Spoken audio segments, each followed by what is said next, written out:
Flop cinema తీస్తున్నప్పుడు నాకు ఒక phone call వచ్చింది.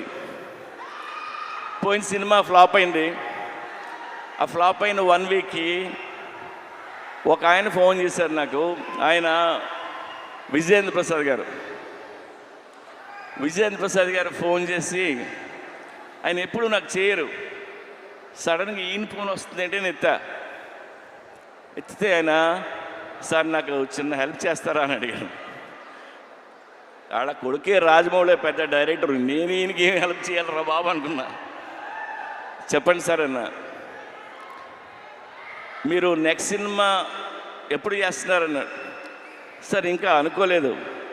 సరే నువ్వు ఎప్పుడు చేసినా చేసే ముందు నాకు ఆ కథ చెప్తారా అన్నాడు ఆయన. ఆయన ఎందుకన్నారంటే, నాకు ఎందుకన్నారో నాకు అర్థమైంది, నేను వింటున్నా. ఆయన మాట చెప్పారు, మీలాంటి డైరెక్టర్లు ఫెయిల్ అవ్వడం నేను చూడలేను. ఆ చిన్న చిన్న తప్పులు ఏం చేస్తుంటారో తీసే ముందు నాకు ఒకసారి చెప్పండి సార్ అని. ఆ ఒక్క ఫోన్ కాల్ నాకు చాలా ఎమోషనల్ అయిపోయాను నేను.